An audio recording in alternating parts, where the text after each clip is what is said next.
Hey, everybody. Thanks for tuning in to the Hanging On to Hope podcast. I'm Brenda J. And I'm Karen Wonder. And we are HangingOnToHope.org.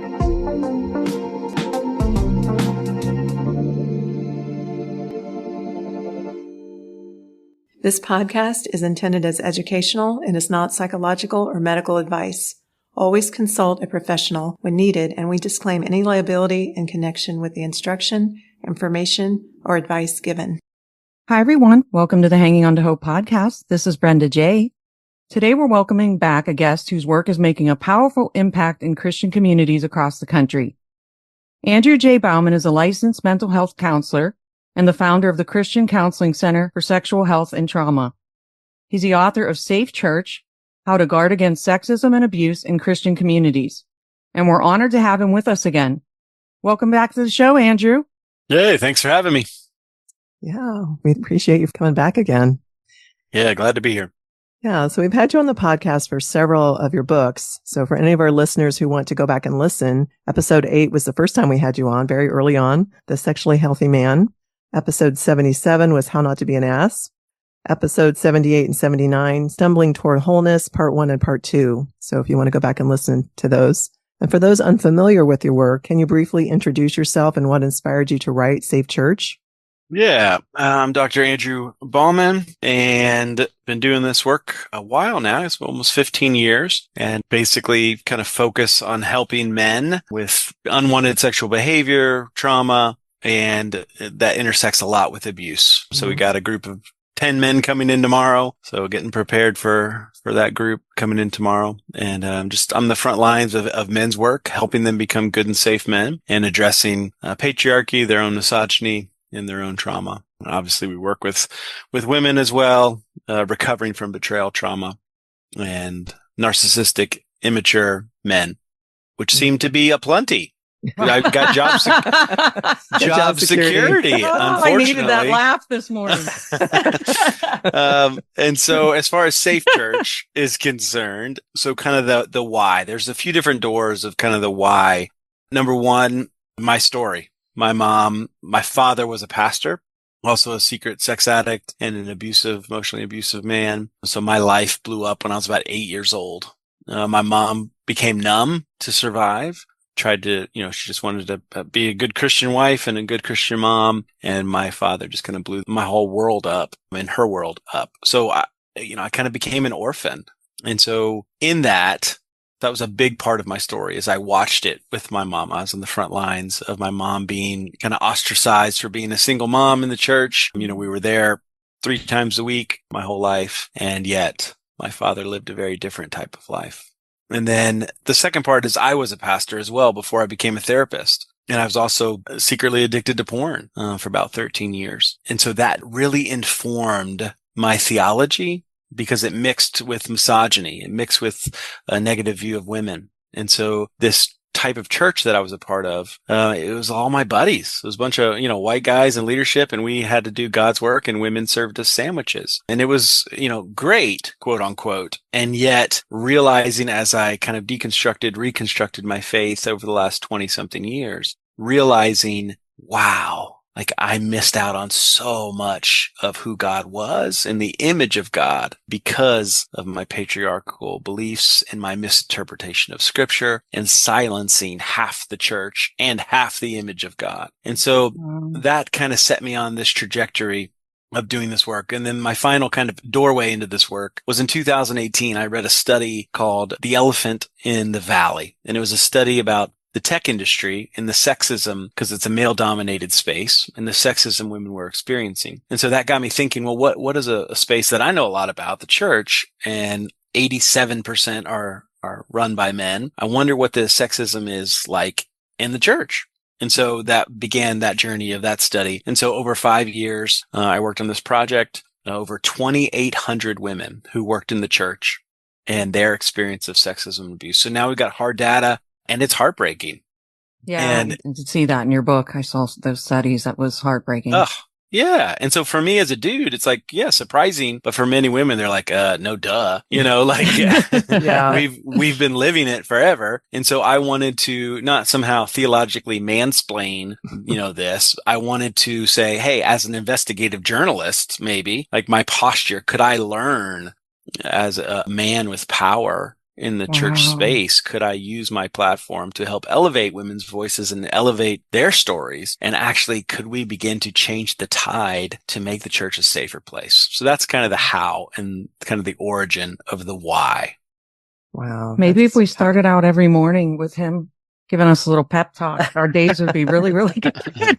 No, There you go. I that's need awesome. a new app for your pocket. Oh, man. There you go. Yeah. Do you have an app that's inspiring quotes? I do not. That's great. Well, that's next on the agenda. Yeah. Yeah. Your voice is so important. I follow you on Facebook, and it's just, Yeah. especially in our day and time, because it's just everywhere now. Yeah. It's just so prevalent. So to hear your voice and to know your work, it's just so important. It is. And thank you Yeah. for what you're doing to try to help men.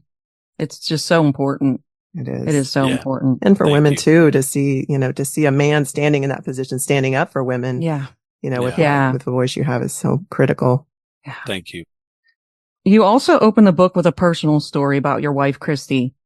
From a young age, Christy felt called to ministry, but in every step of her journey, teachers and pastors told her that her gender disqualified her from preaching the gospel. Even so, her passion for ministry remained strong. After college, she worked full-time in ministry, earning minimum wage while pursuing a seminary education at a ministry-approved school.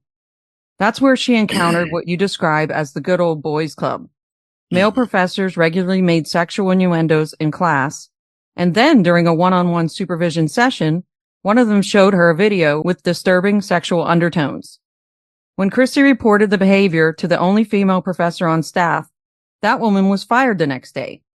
8 other women had similar experiences with that same professor, but when they threatened legal action, they were told they wouldn't graduate if they moved forward. Christy was never physically touched, but the spiritual and emotional harm she experienced left deep scars, ones that still remain. And sadly, her story isn't unique. You write that you've heard hundreds of similar stories in your therapy office, stories of women being gaslit, silenced, and mishandled by churches and parachurch ministries. You say that the church has failed women and that leaders must begin to listen. What is the problem of sexism and abuse in the Protestant church, and how is it disproportionately impacting women and also hurting men? Yeah. Yeah. I mean, what is sexism, right? Just so we can define the terms of what we're working with. I just simply define it as prejudice or discrimination or stereotyping because of someone's sex, right? And so what happens, when we think of abuse, there's all sorts of abuse. Kind of the easiest definition is an improper power over rather than a power shared, right? And so what we're advocating for is not somehow, okay, now I want women to dominate men. I'm not advocating for a new oppressive class, right? I think what happens is men fear that if we give up our power, women are going to treat us like we've treated them. Mm-hmm. And that's not what we're saying. That's not what I'm interested in. I'm interested in equality and mutuality because I feel like that best reflects the image of God that we're most designed for. Right. And so what is happening is so many men, and again, I say it and I get in trouble for this, but a lot of them are good-hearted pastors. I'm not going to demonize all pastors. Many of them feel like they are doing God's work, and many of them are doing great work and doing great care. But a lot of it, not all of it, a lot of it is unconscious. A lot of it is deeply embedded within their psyche, within their theology, and they don't even know they're participating. And again, some do. Some do. So, in some ways intent matters, in some ways it doesn't, because the impact is the same, because the impact of these theologies are harming women. And we have to begin to realize that even if your intent isn't to harm, I don't really give a crap.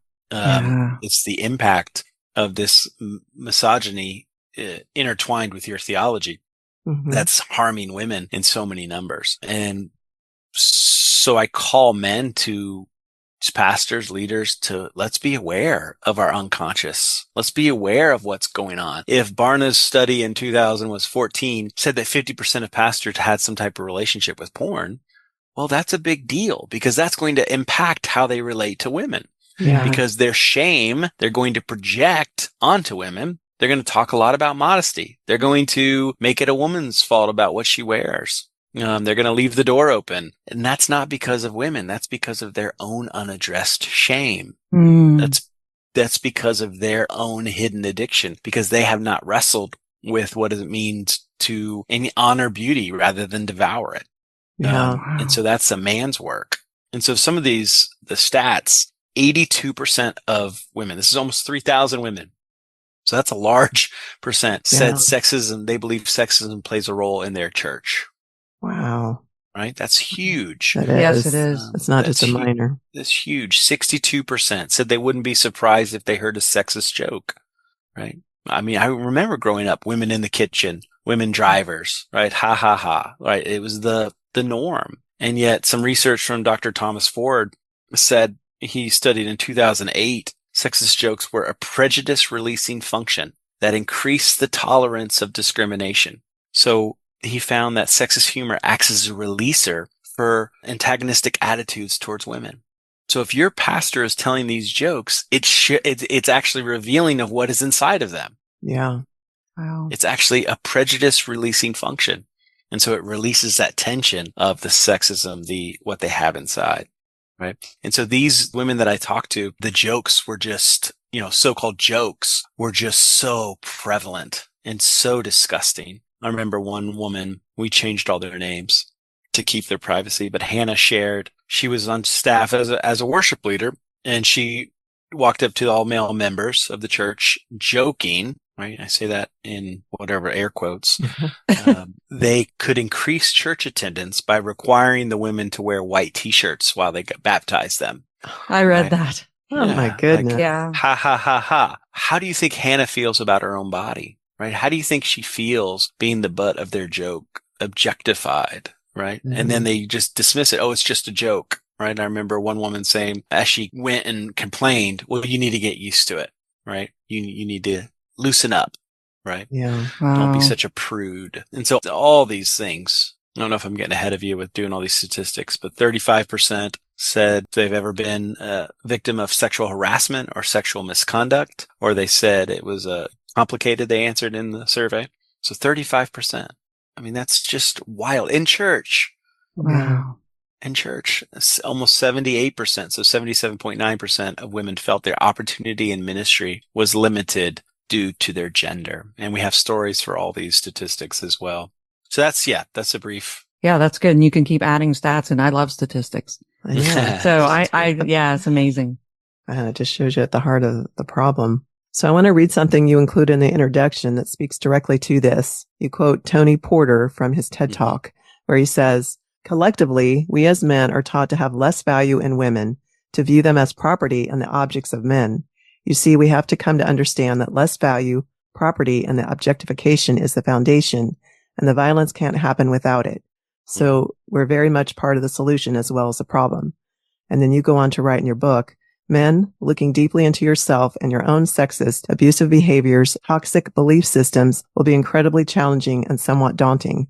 It may feel like putting a frozen hand in warm water. It will hurt like hell at first, but over time, the pain will release and give way to a much needed thawing so your hand can function again.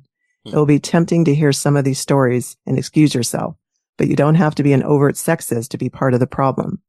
Men have been socialized since they were very young to believe that on some level, women are less than, and that the other guys have the problem, not us. As men, we must own our misogyny and our violence toward women and begin to change the heartbreaking, all too common narrative. Silence is not okay. This is a man's issue, and we must first address the violence within ourselves before we can fix what is broken elsewhere. It's a great quote.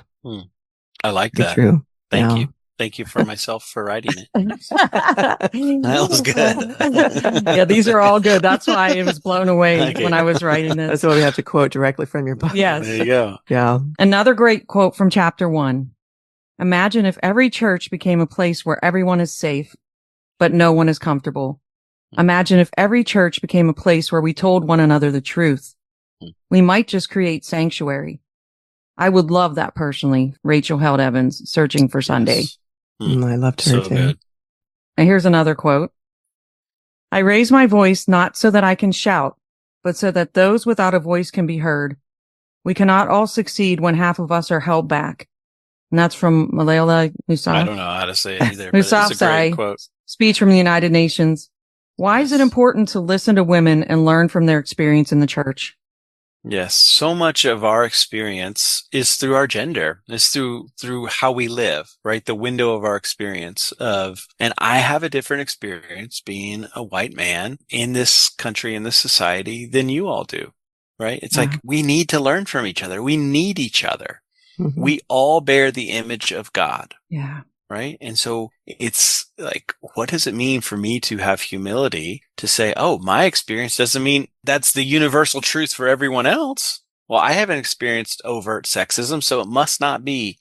Yeah. Well, I know what it was like, especially when I was using pornography, that objectification was my main posture of living. Right. And my pornographic style of relating, I related to the world pornographically. And so women became objects for me to devour, right? And so, okay, if that's the norm and so many men are involved in this, then that's coming out in our church. And so next month, I've got a conference in Raleigh. I'm calling the Sexually Healthy Church Conference, and we're going to talk a lot about this. What does it mean to have a sexually healthy church? Because we've done it so poorly, right? Done it so poorly, and we've got to begin to change this conversation. Yeah, the fact that we're having a conversation is good. So I know you do address that in the Sexually Healthy Man, the first book that we interviewed you on. Yeah, I just appreciate you and your wife that you set such a good example for a godly marriage.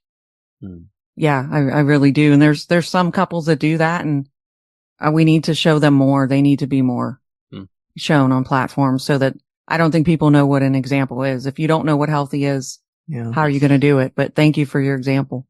Yeah. Yeah. So a quote from chapter 2. So here are wise words from author, psychologist, and trauma expert, Dr. Diane Lamberg, which we love her. We've had her on the podcast too. She's amazing. So her quote says, understand that you cannot single-handedly change your entire system.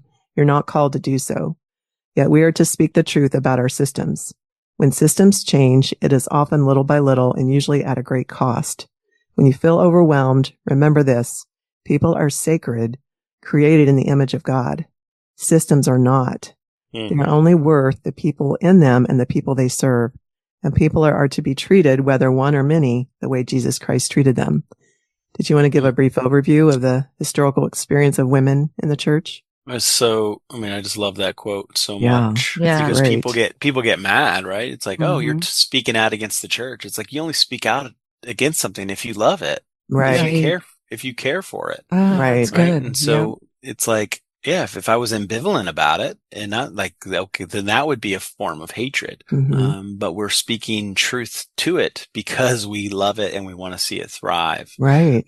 And we want to see it represent Christ. Exactly. You know? And I love it that speaking out against the system, like the system, what she says, people are sacred, right? Not the system itself. Right. And the system is flawed. And we need to begin to continue to look at it and self-reflect rather than be defensive and reactive. Absolutely. It's the same thing. We've been going through the religion business. It's a docuseries that's out now. He's just trying to call accountability and finances because it's been so abused. And it's the same point behind it. People criticize that. Oh, you don't love the church. You're slamming the church. And he's like, no, I love the church. I want to see accountability because it's the same thing. It's corrupt. And that's not part of Christ.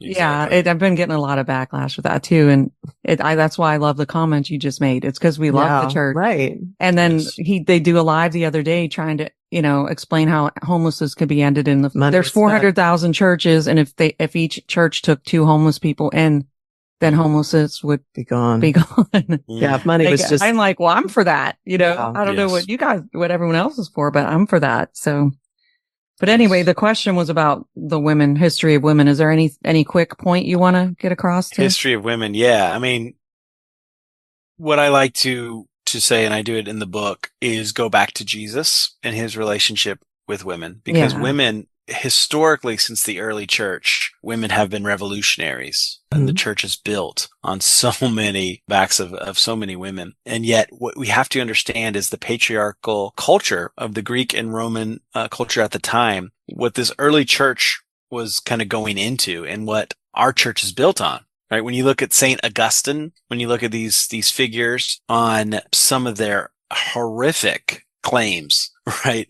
What was it? Thomas Aquinas saying women's bodies were biologically and physically defective. He claimed they were inferior in mind, body, and thus subjected to male rule. These early church fathers, right, have horrific views of women, right? Mm-hmm. And so we have to realize, and then that's just looking at the early church fathers, but even a lot of the early Greek literature, it's just rough. It's horrific. And then you look at what Paul wrote, calling them coworkers, right? When you look at Jesus and what he did with women. I love Dorsey Sayers' quote.